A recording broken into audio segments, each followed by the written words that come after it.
is Rebecca Guterman, and I am a registered dietitian. I am certified in oncology nutrition, and I am here to talk to you about eating to heal. I have no disclosures. However, any of the products or organizations that I mentioned today in my talk are my own personal recommendations, and it does not reflect support or endorsement by the Anal Cancer Foundation. So today I will go over some practical advice for eating during and after chemoradiation treatment for anal cancer with specific symptom management, and then give you some tips for thriving after your treatment. So some common side effects during and immediately after treatment is diarrhea and pain when having a bowel movement. So if this is happening, especially if you are having looser and more frequent bowel movements, you do want to eat a lower fiber diet. You want to think foods that are soft. Foods that you could mash with a fork is a good example of something that is soft enough and easy for your body to digest. Those foods are less likely to make the diarrhea worse and more likely to bind your stool. Other foods that are specifically binding are bananas, applesauce, potatoes, white rice. Those are all good choices to incorporate into your meals if you are having active diarrhea. If you're having pain when having a bowel movement, you want to avoid anything that is acidic or anything that's spicy.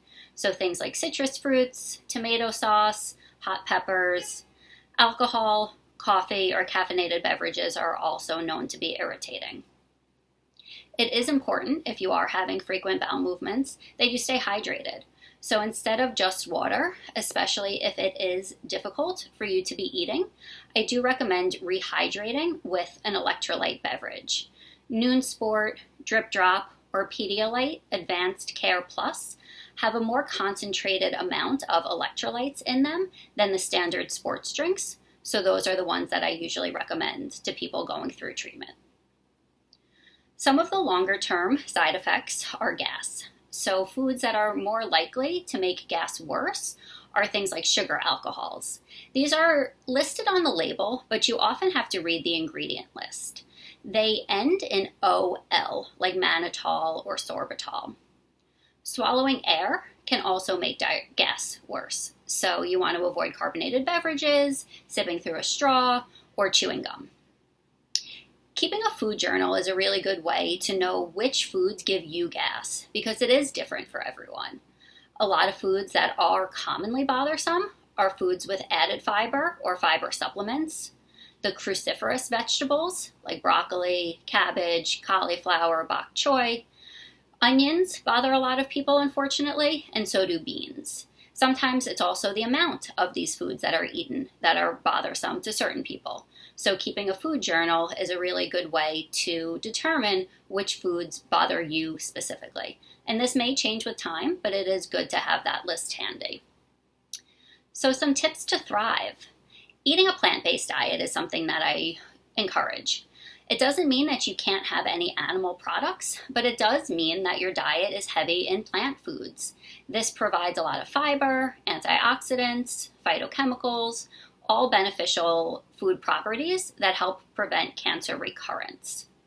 This also usually entails choosing minimally processed foods. Foods that look like they once came from the earth is always what I encourage you to look for. Things that are instant, that are in boxes, that are colors that you would never find in nature, probably not the most nutritious choices.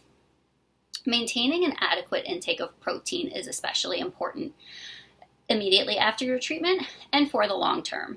It helps to build and repair muscles. It helps keep fluid where it needs to be in the body, and it also helps keep your immune system strong. Incorporating plant proteins into your diet is a great way to follow a more plant-based diet, and this could be as simple as replacing one meat-based meal per week with one plant-based meal. It's recommended to choose more seafood and poultry, and limit red meat and avoid processed meats. The intake of red meat is recommended to limit to less than 18 ounces per week, and I really encourage people to avoid processed meat as much as possible. Fruits and vegetables. Certainly, we know that they're healthy for us. They are going to help you thrive. You want to include multiple servings of both fruits and vegetables every day. It is better to favor a larger intake of vegetables than fruits. And you could incorporate them into your meals. You could throw some spinach into eggs. You could chop up some carrots and put it into your sauces. So there are ways to incorporate more vegetables into your meals without necessarily having a whole side dish that's a plain vegetable. When it comes to grains, choosing mostly whole grains is encouraged.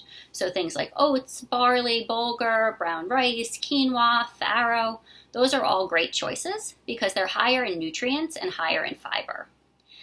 Carbohydrates, or grains in general, should be part of your meal, not the main focus of your meal. Having a balanced plate means that they're really a side portion, not the main portion of your meal. Physical activity is also important to maintain throughout your recovery process and journey.